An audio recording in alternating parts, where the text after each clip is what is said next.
So I would always give those the advice. I will always be that friend that listen and hear them. And I've always carried that compassionate spirit with me that led me to empowering women. So now I've been aware of that need, that space, that gap that I need to fill out. And I think that was my opportunity to be in that realm.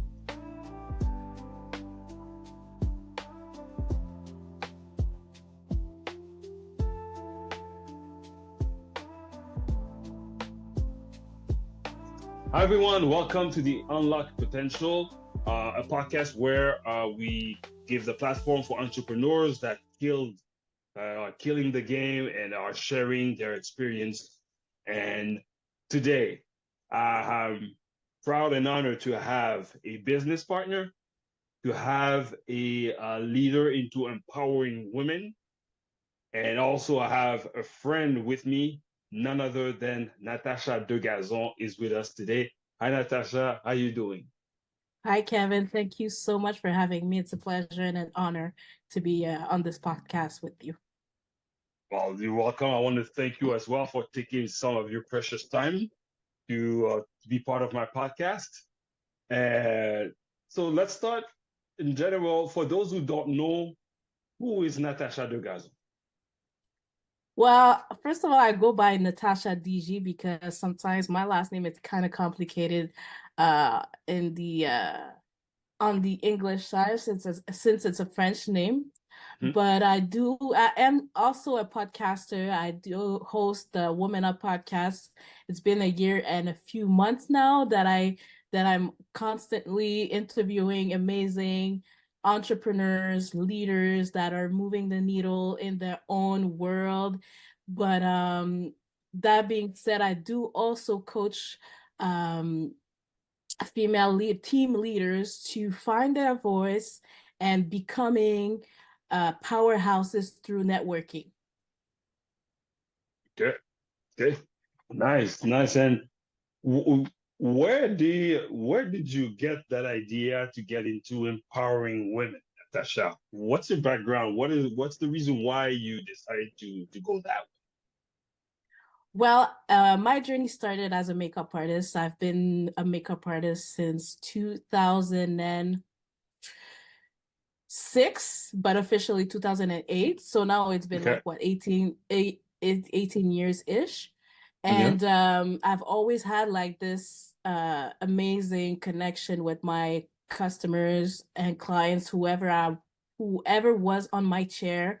We would have like amazing and even intimate um conversations about their own personal stuff and where they are, their challenges as well. So I would always give those the advice.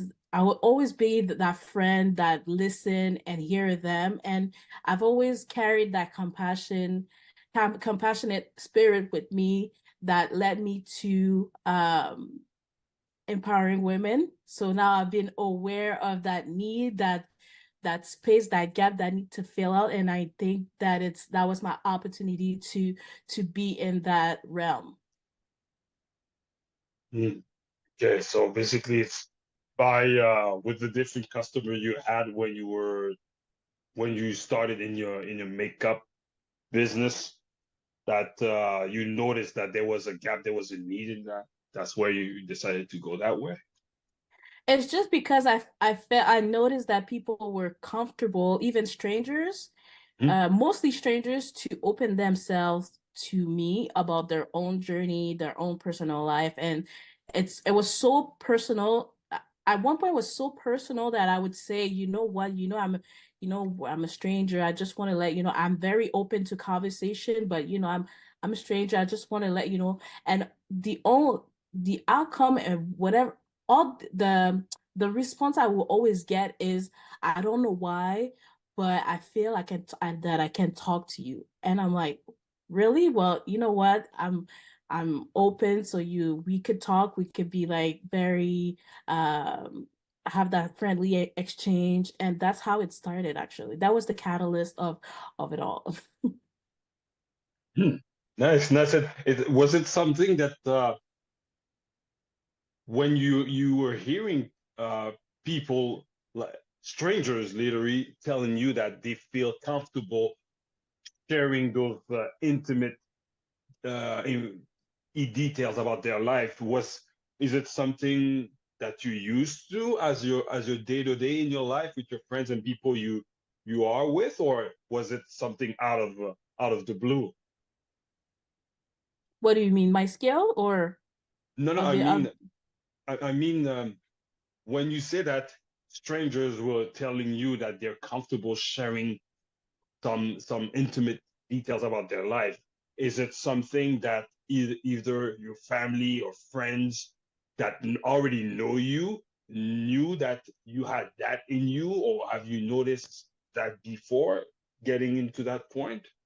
I've always been like that. I've always been the confident friend. Okay. Uh However, when you go into adulthood, where like in those, because I did work in the night, no, I had contracts in the nightclubs, for example. Okay. So understanding that those contracts, you're in those contracts, I met random people, that people I had never seen, and Mhm. all I had is like basically 5 to 10 minutes to do their touch-ups and all that Mhm. stuff. So um it's that period of time that gave me that confidence to be like, to be out there and to give my, well, give, yeah, I could say like that, give myself away, my friendship and my heart to that cause. Mm. Okay. And I this looks like it's transitioning challenges. Um, it looks like you transition from challenges to achievement. Um, what were some of the initial hurdles you faced when you started your? You mentioned earlier you have the Woman Up channel and all of that. I also noticed that you started a Lady Boss network. What were the hurdles when you started into that direction with the Lady Boss network? The hurdles is was mainly the confidence, self-confidence, because, well, not confidence, it's self-doubt. I would always Okay. doubt myself, and I was not too sure about how I would go about it. So it was mainly finding my voice, one, and how I would approach people.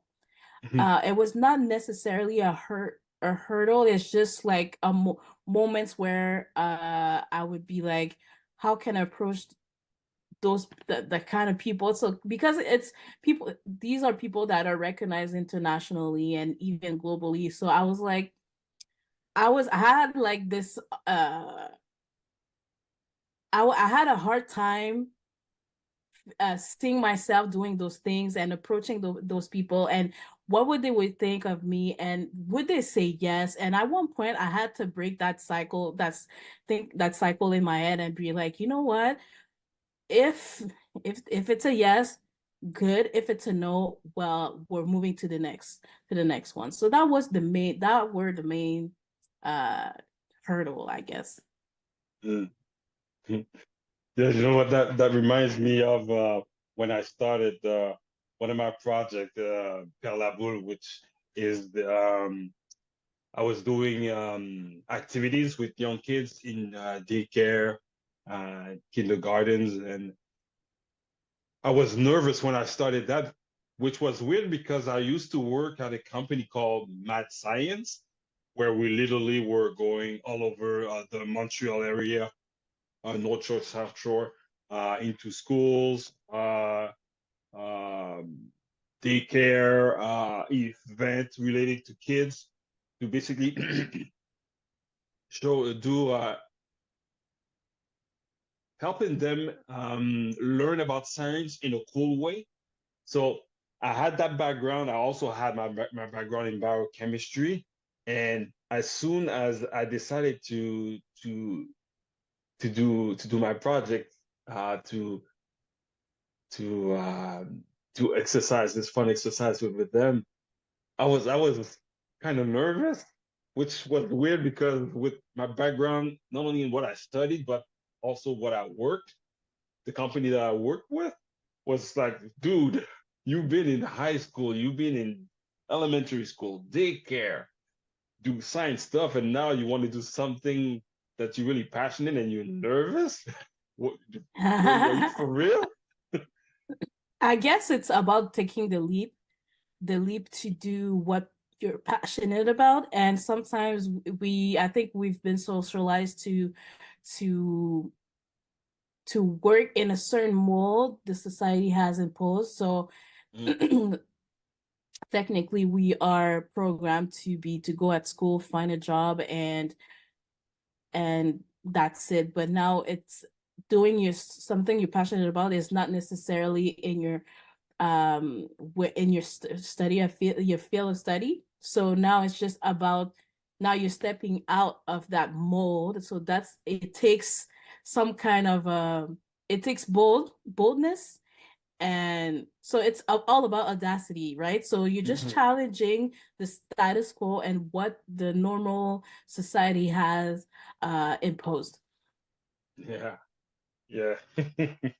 And you know what was weird is that I was nervous on my way over there, but as soon as I started what I was doing with the kids, it's like everything went away. So for me, it was always working before the event, working a lot on my breathing to calm myself down and all of that. And, because once I was there, once I'm really a focused guy.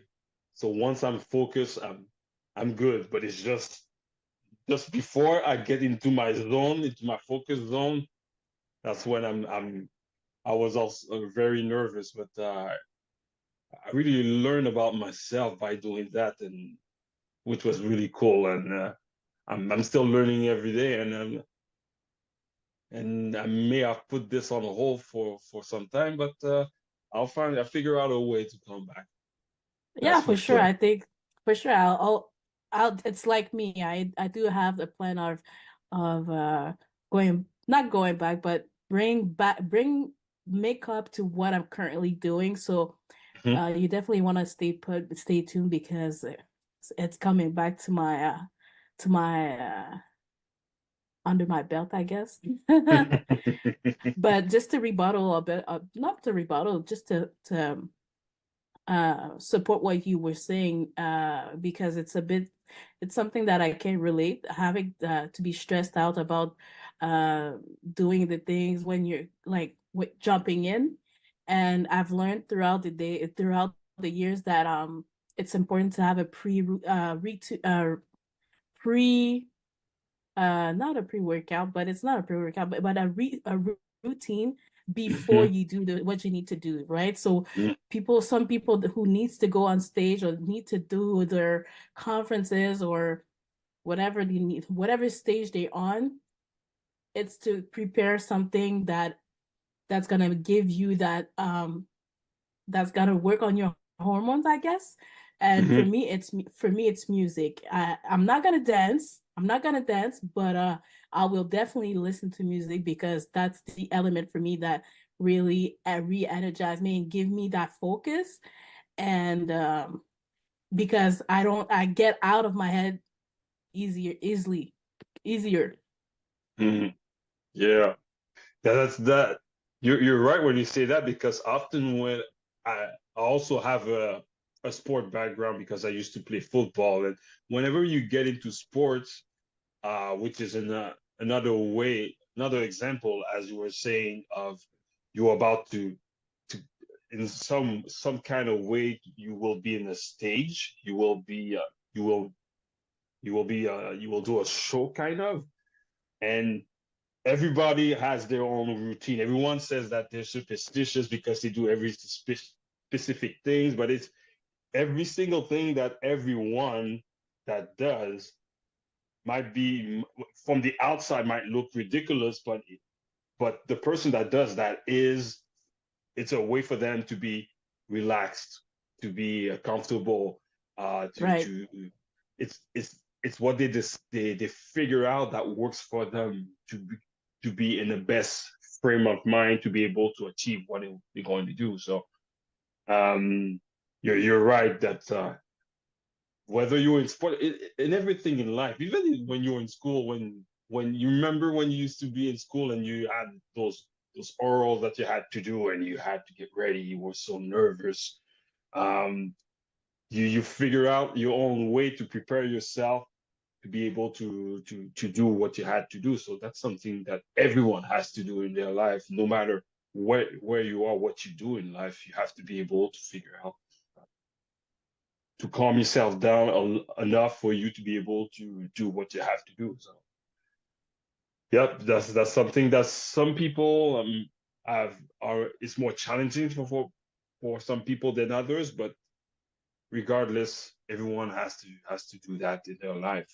Uh, Even when you ask someone out, you have to figure out a way to be able to ask that person if they want to dance, if they want to want to drink, want to eat, whatever. So It's it's sometimes when I see my daughter being so nervous about things that she has to do at school or in her life, is that I always tell her it's a way for you to get stronger, because through your whole life you're gonna have to to do things like that, regardless of what you absolutely, have to do. yeah, it's about getting your feet wet.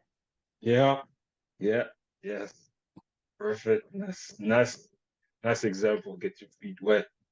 And how did you overcome those challenges? You were mentioning that um, that um, those hurdles, kind of, you say that there was not really hurdles, but how were you able to go through those little challenges when you started the Lady Boss Network? How I went through them. Yeah. I had to get out of my head, and self-doubt was definitely one the major hurdle. And once I removed that from my head, I was unstoppable. I was like I was like a Speedy Gonzalez, I guess. But uh honestly, I didn't. That was the main thing. So once I removed the self doubt, and then thinking, because I'm an overthinker. But Hmm. what the as an overthinker, what does it do? It only paralyzes you for making decisions. And if you're not making decisions, then you're not making any actions, right? Hmm. However, I needed to bring my new brand to another level. But and in order for me to bring that brand to another level, or even like to be considered, I have to break the ice at one point, right? And Hmm. breaking the ice, and this like leveling up not only the quality of the podcast itself, but the people that you're receiving as well, how you receive them as well. So I had strength. So I just honestly, I didn't think about. I stopped focusing on my weaknesses, and I used all my strength to go for the win and score. Hmm. Yeah, yeah, because we how can I say this? You were saying that you were an overthinker, and there's a quote, I don't remember what it is. It's like, it goes something like, you're paralyzed because you overanalyze or something like that. I don't Yeah. remember the exact quote, but yeah, you're right on that, because me too, I'm a perfectionist. This comes from my dad. My dad was a photographer back in the days. Taking pictures was more than use your cell phone. My dad was literally in the basement. He installed a lab in the basement that called all kind of machines to be able to. It took the picture. You, back in the days, they were I don't know how to say it, the film was rolled in a tiny little can, and he had to develop that and print those papers. And when you print the papers, he was going through different kind of chemicals to have the end result. And Oh, so he's an OG with the oh old method. I don't like yes, that. yes, and he was so he's so picky and well, in a good way, because he was getting good results.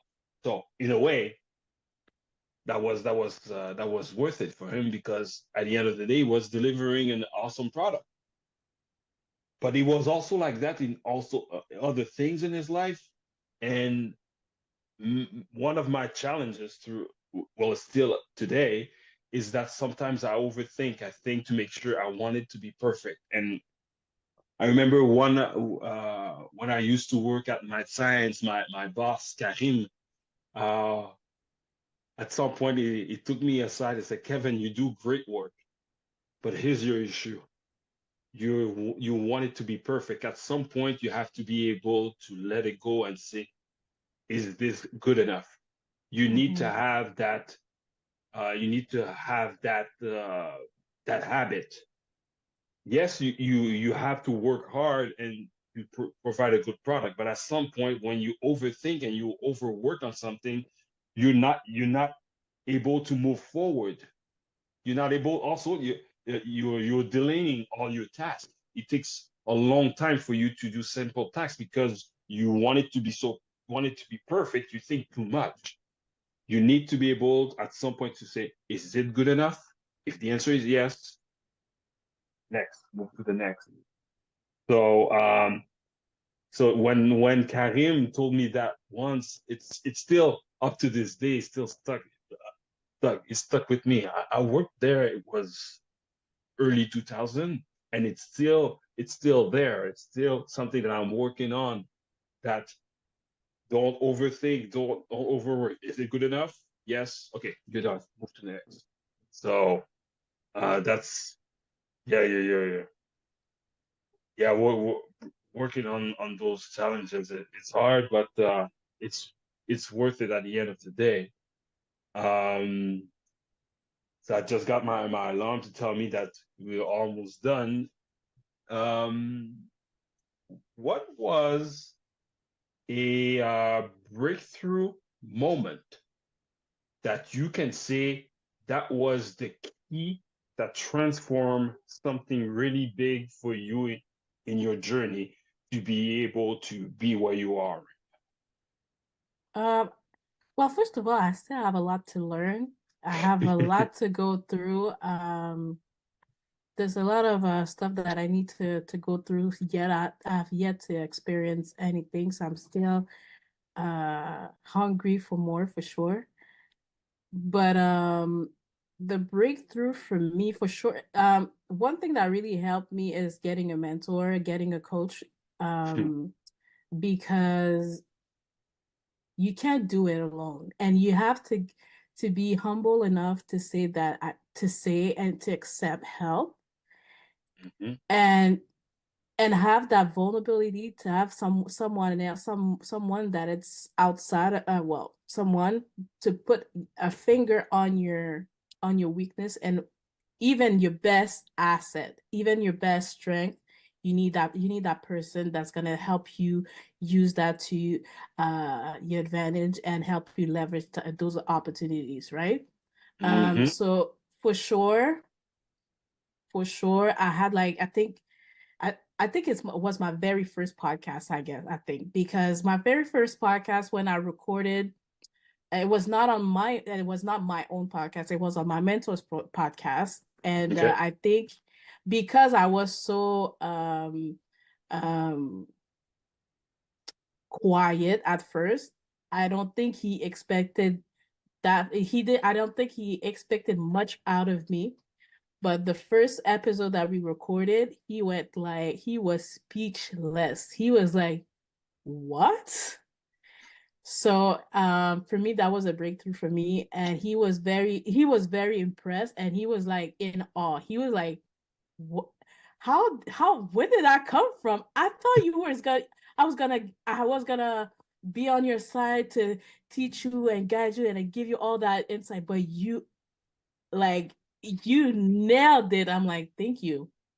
And that day, he even at the same moment that he was like, I don't know, he was in in awe, I guess.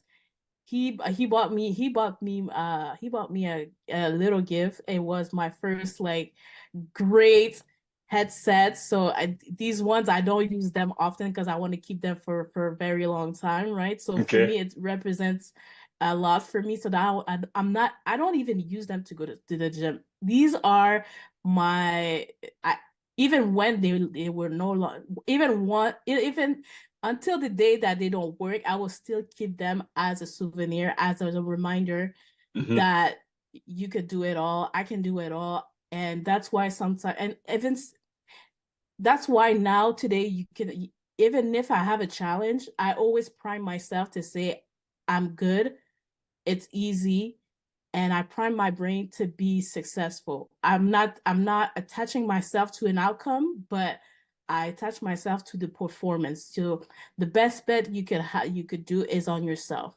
Mm-hmm. So I aim to do the best to do the best that I can, and that's all I can. That's the only thing I have control on. Yeah. Yeah. Yeah. You're so right, because when we wanna achieve something and we're so stressed out on what we have to do, we overthink about a lot of things. As I mentioned, we are, like you said, we are overthinkers. Me too. But what works for me, I say, if what works for me is that I'll also tell myself, listen, you don't control what everyone else does. But guess who you control? You control what you can. So focus on what you have to do your best on what you have to do, and the rest will figure itself out. So yeah, yeah. When I'm stressed out, me too. I always come to my breathing. Yeah, I do that a lot. Um, all my meditation that I do every day, it helps me through every single day as well when I'm stressed out. And when I calm myself down just enough to get back into control, now I say, okay, focus on what you have to do. What do you have to do? You have to do this. Okay, focus on that. Nothing else. And like I said earlier, I'm a focus machine. When I'm focused on something, people sometimes think I'm pissed, I'm mad, but I'm not. I'm just focused. I'm just I focused on what I have know. to do. I have the same issue. People think sometimes that I'm angry, and no, it's just because I'm thinking of something, and a mind of a woman can go so many ways. For one, the mind of a woman can go so many ways, but she has many thoughts at the same time. So I'm very in my head. So I can totally relate to what you just said. Yeah. Yes. Well, last thing, Natasha, anything coming up? Any project? What's what's on the news on your side? I got 3 books in the making to be released Mhm. soon. I did work on them like in the background just because, these are topics that I wanted to cover for a while, and Okay. I didn't do it like overnight. Like I'm not that that like great of a writer. However, I am definitely very determined to put them out. And so 3 books. Good. Uh, Yeah. I do have the one challenge that I'll be putting out for people to find their voice and even move the needles. And Okay. I do have my calendar are opening for new people who want to be mentored and coached by me and my team. And I do also one thing that I'm very proud that to launch soon is my events. I'll be officially hosting live events. So I'm very excited about that. I used to host events in the past, and I had to put that on ice just because obviously there was a lot going on. I was before COVID, so obviously a lot of stuff a lot of time had gone by, and we changed, and a lot of stuff we went through. However, now I'm getting that part of my life that I enjoy tremendously, that I love to do is hosting live events. So the Woman Up is going to be on live events, and then they're going to be hot seats. And the first event, I'm bringing my own mentor to mentor people. So you definitely don't want to miss this. It's going to be happening in Montreal. It's going to be, like I said, it's going to be lit. And I'll make sure that for sure. Nice, nice. And for all of those who wants to keep in touch with you, want to follow you, or interested in anything that you mentioned today, where can they reach you now? I'm mainly on LinkedIn. I am in love with LinkedIn. It's the best platform to reach me. However, I am also on Instagram for sure, and I'm on Facebook as well. I'll be definitely sharing those links for you for people, for your audience to connect with me. It's going to be I'm actually very excited to get to meet with the people from your audience. And YouTube for sure. That's the main channel that I'm aiming to grow in the next 12 months. It's a big chunk of work. However, Yes. I embrace every single subscribers that I have. I am tremendously grateful for each and every one of you who's following me. So if you are listening to this podcast, because I know you will, find Woman Up slash Natacha with an S on YouTube, and it's gonna be a great pleasure to connect on that platform as well. Otherwise, for sure, LinkedIn, and then you're gonna be able to see my other contacts, phone number, and email on those platforms as well. Nice, nice. Listen, when I said that I had some an amazing business partner, and I wasn't kidding. We talked about empowering women. We talked about makeup. We talked about event. We talked about YouTube. So he is a multifaceted, uh, amazing person. So stay in touch with Natacha, follow her. Thank you again, Natacha, for taking the time. And for sure, it's not going to be the only episode. You're going to have to come back because For sure. we have to follow up on what you've been up to. And I had other questions with you that I didn't have time to ask you, and I can't wait to ask you. So thank you again, Natacha, for spending the time with us today. I want to thank you so much, Kevin, for inviting me. You were on my podcast as well, so we might want to share that link as well in your in that episode. And for sure, maybe we should definitely do a series on my podcast on our podcast together, so we can grow together as well. So if you're open to that, you know what? I'm very open to that as well, but I'm grateful for this opportunity today. I know it's how priceless it is. So thank you so much. Thank you so much, Kevin, for having me and thinking of me for your podcast. You're welcome. You're welcome. Thank you, everyone, for tuning today into the Unlock Potential Show. Join us next time as we uncover more stories of innovations and success. Don't forget to give us a thumbs up, press the subscribe button and ring the bell so you won't miss our next episode. If you have any comments regarding what we talked today, don't be afraid to write them below. And remember, every big journey begins with a small step. Let's take that first step together here at Unlock Potential. See you on the next episode, everyone. Brought to you by Wonder Studio and produced by Kevin Raphael.